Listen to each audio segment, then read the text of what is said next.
Hello! Today I am going to do a video all about my birth, my labor and delivery. So, as some of you may have noticed, I did have a bit of a break since my last video, which was my 40-week pregnancy update.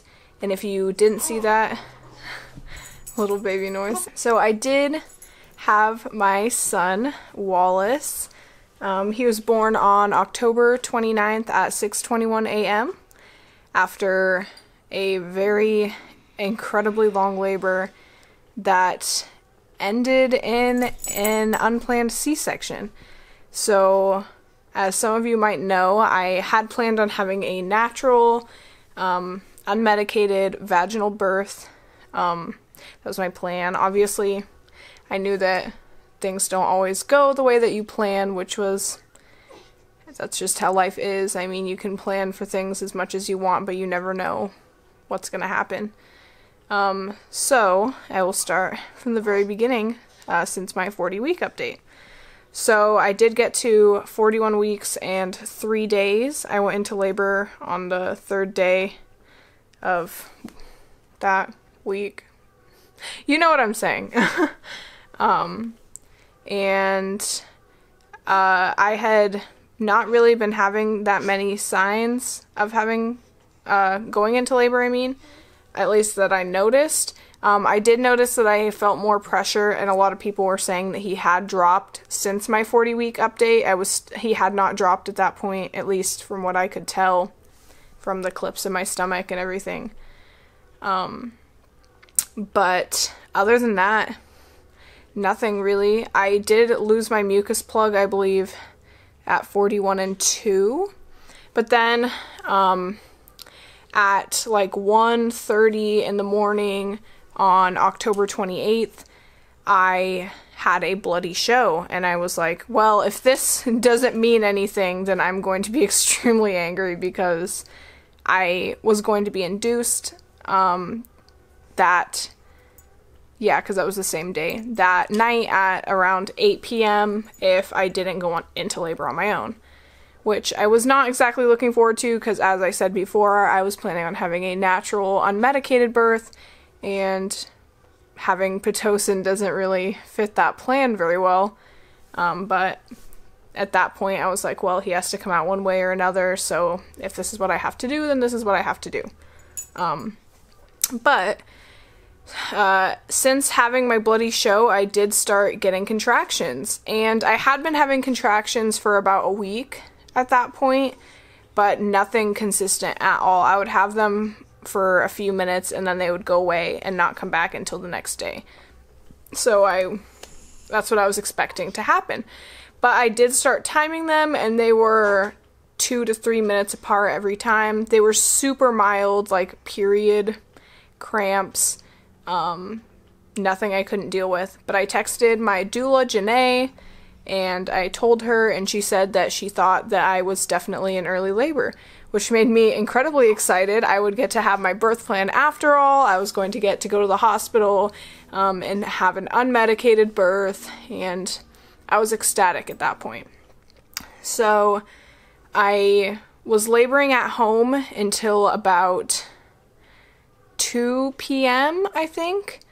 And at that point, I was in a fair amount of pain. I was having trouble, thinking about anything else besides the contractions when I was having them.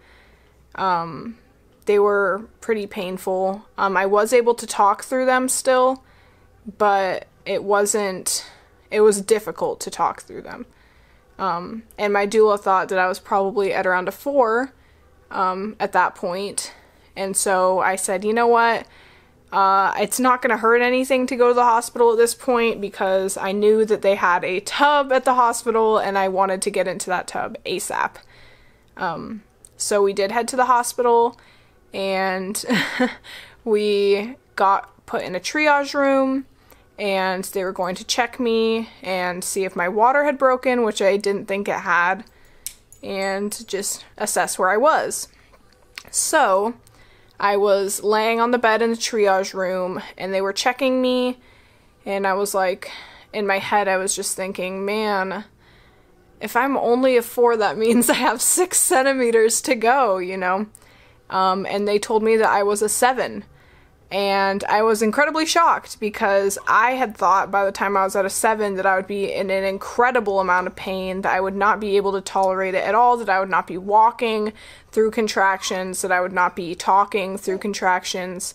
But apparently I have a better pain tolerance than I thought because I was still at home until then, I mean. So I did get admitted into a room and I immediately got into the tub. Also, I'm sorry if you can hear Wally making noises in the background. He just got fed and was put down to take a little nap, and he is a little pterodactyl in his sleep sometimes, so sorry about that. But as I was saying, I did get just immediately into the tub, which felt so good. Stayed there for a good couple of hours, and when I got out, I was at, I think, like an 8.5. But for some reason, while I was in labor, half of my cervix was like dilating while the other half, like the other side wasn't. So one side would be like fully dilated while the other side wasn't.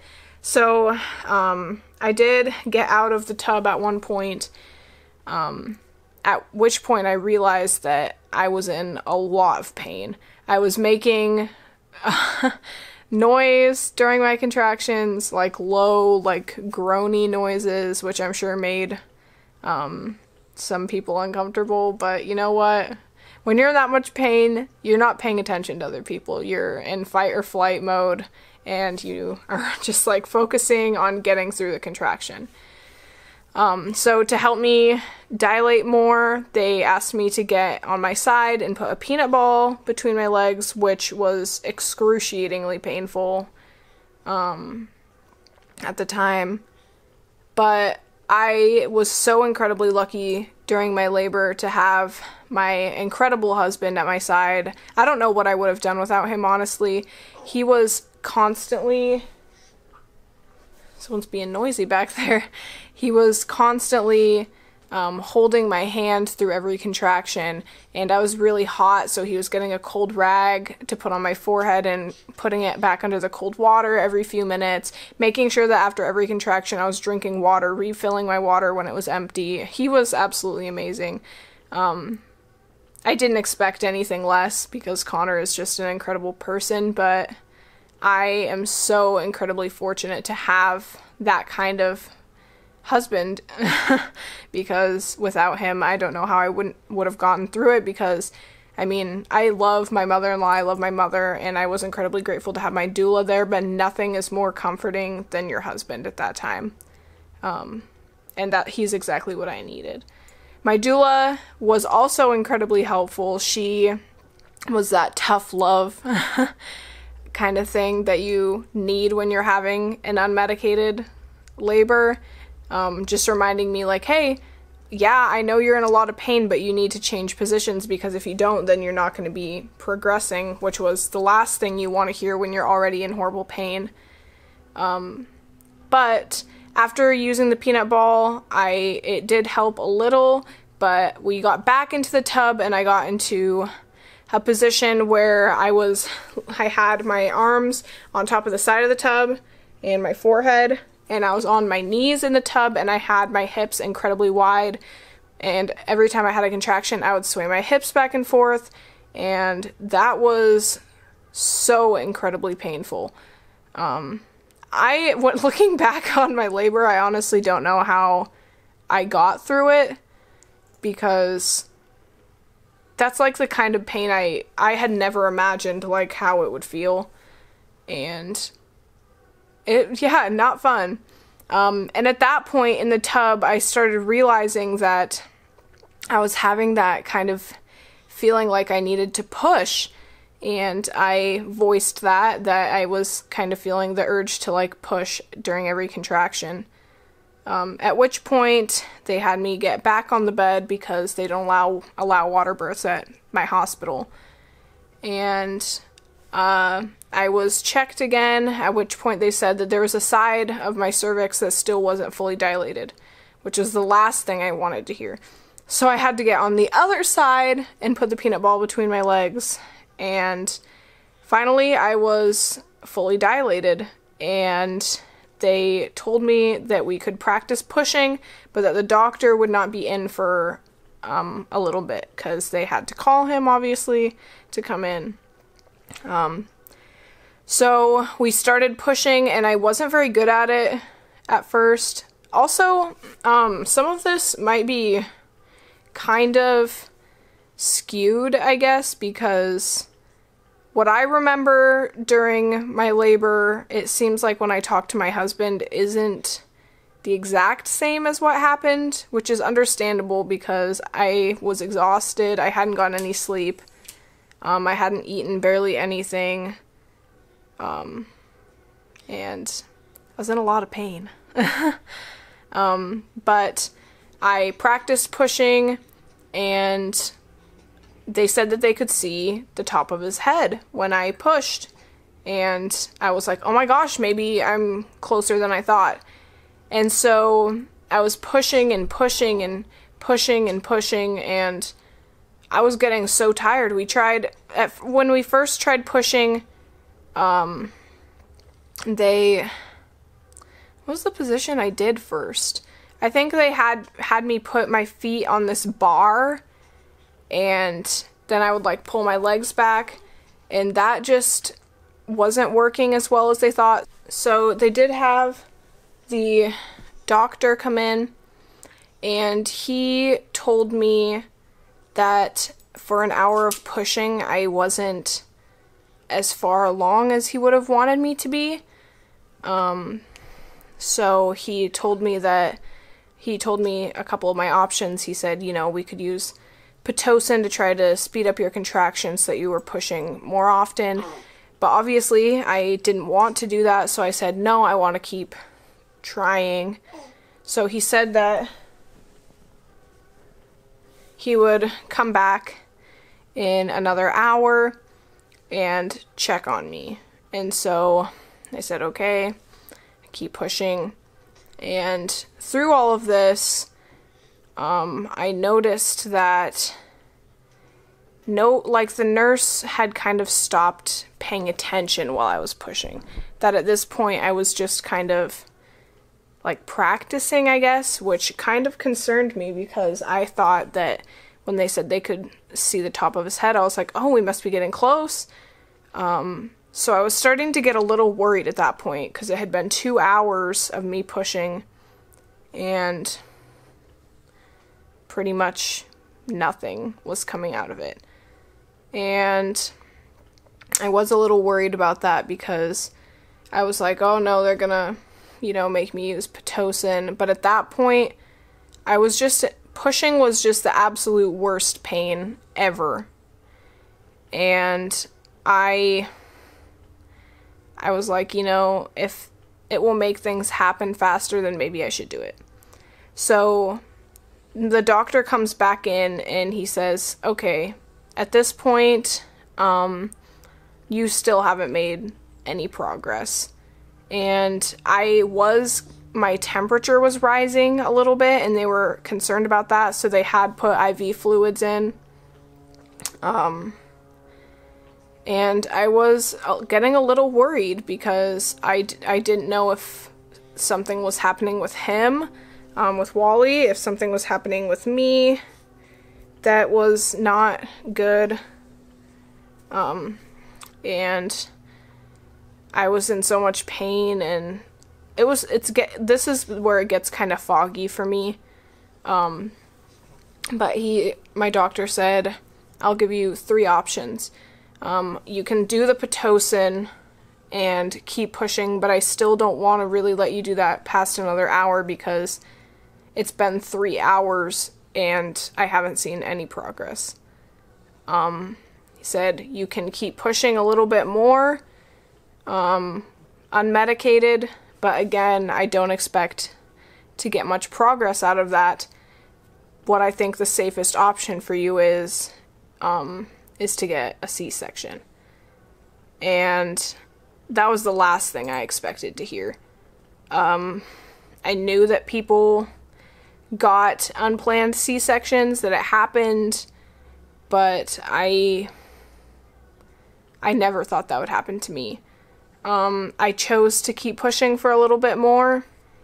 We got into a squat position, kept pushing, but he checked again at the end of that, and I hadn't progressed at all. So I was scared. I was hurting so much. My contractions were so close together and they were so painful. And after talking to Connor a little bit, we decided that we would go through with the C-section because he didn't want to see me in pain anymore. I didn't want to be in pain anymore.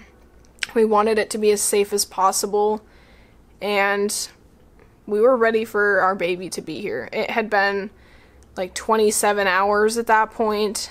We were both exhausted. Neither of us had slept during any of that. Neither of us had been getting really good sleep for the past week because we were so nervous and anxious, and I was 41 weeks pregnant, so I was peeing a lot, and just, we decided to do the C-section. And I'm not gonna lie, even now, I'm still a little disappointed because I went through 28 hours of labor, with 3 of that being pushing alone, only to get a C-section. And I'm not saying that people who get C-sections are not as strong or anything as people who have vaginal births. I think that everyone who goes through labor and delivery, no matter the methods, are absolutely amazing. It's hard. I just went through it. I mean, I know that it's hard. I know that no matter what, it can be traumatic. I know that it can be scary. And that's just how it is. So they started to prep me for a C-section. I was having really bad acid reflux throughout labor, which was just the cherry on top. So they had given me some medicine for the acid reflux, which tasted absolutely disgusting. Yeah, it was like a liquid, and they were like, oh, it just tastes like sour warheads. No, it didn't. It was so nasty.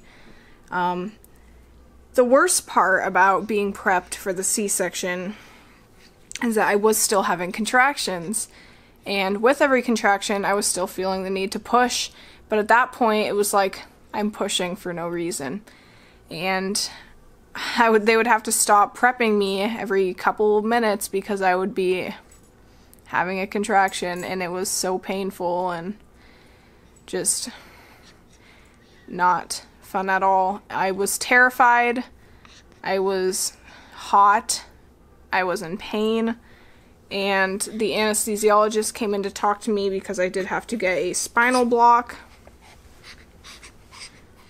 Are you so excited about? And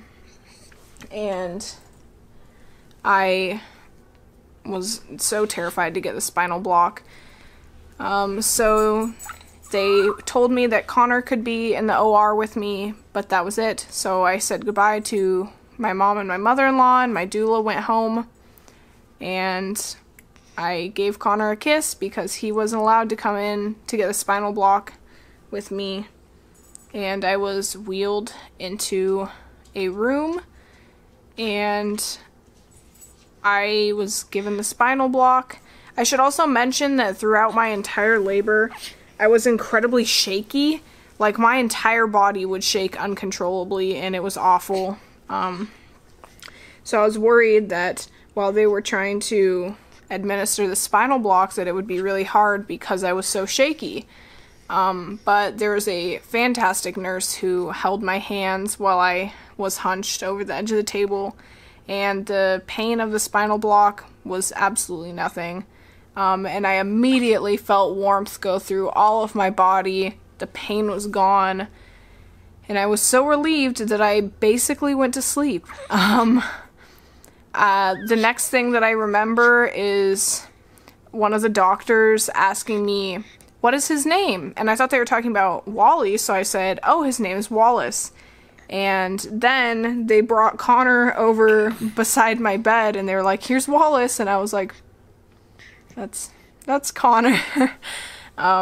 And then the next thing I remember after that is them announcing the time and that he was here. And I was really out of it, so I had expected to cry. I didn't. Connor did. Connor immediately started just straight up sobbing.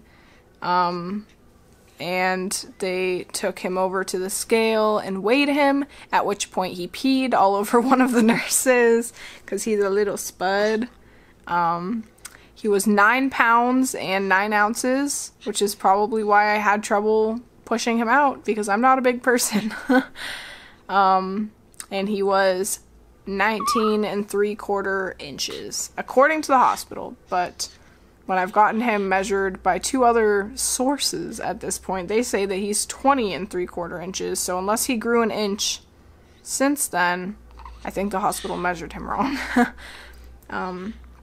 But he let out the biggest cry when he was born, and we were overjoyed to meet him. They put him on my chest, and I remember thinking, oh my god, this is the thing that has been in my stomach this whole time. I'm sorry, I'm getting teary-eyed.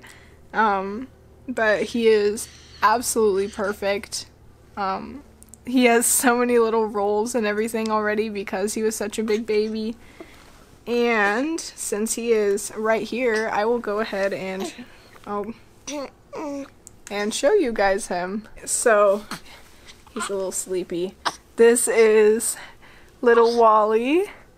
He is the cutest little chunk ever. Oh, big burp. That's my son, alright.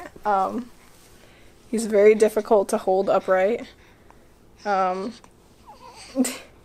But he is 10 days old today. He weighs 9 pounds today.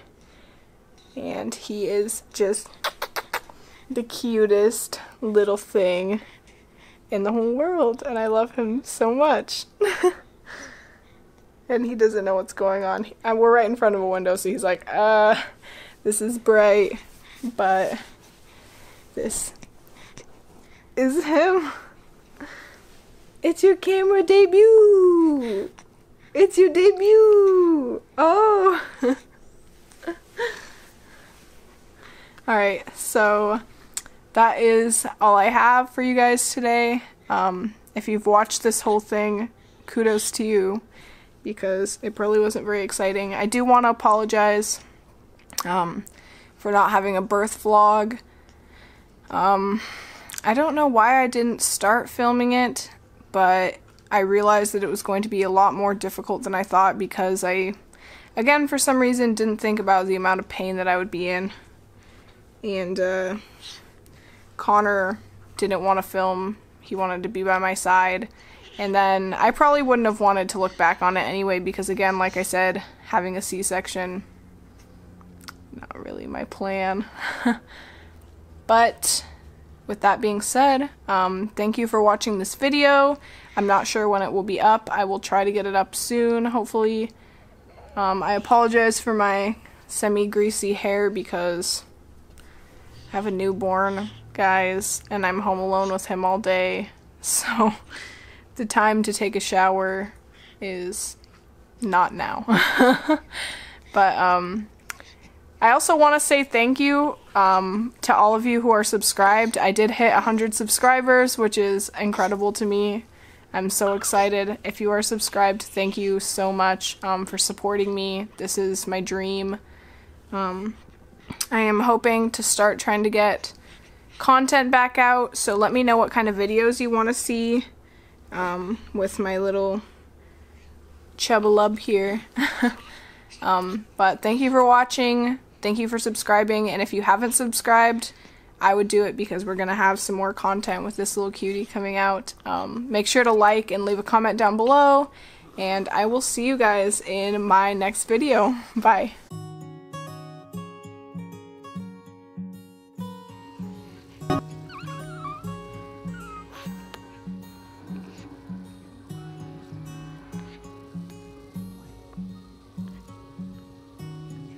Oh, big yawn.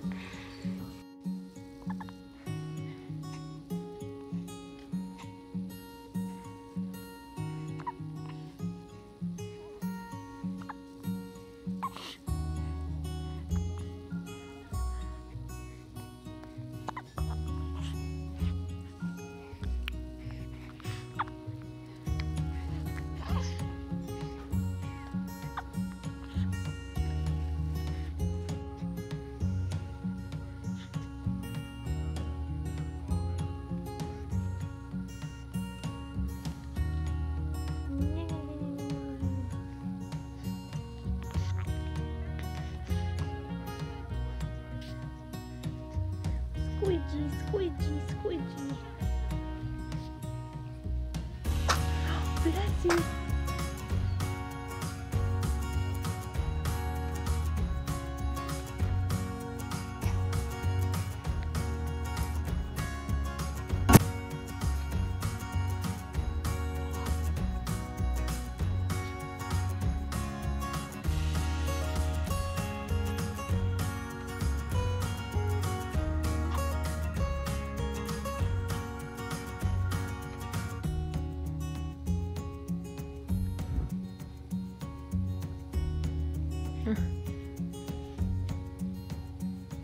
What are you doing, you silly boy? Oh, what? What?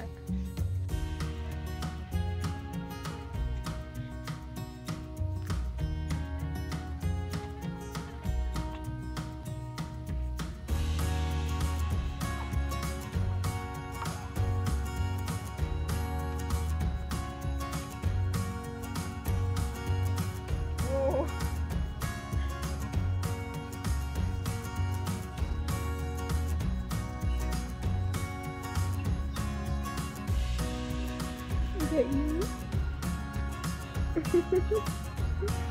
Is that you?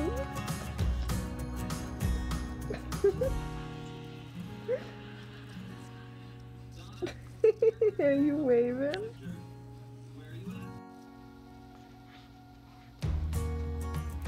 Good morning. Good morning. Hi. Oh. What? I never authorized this.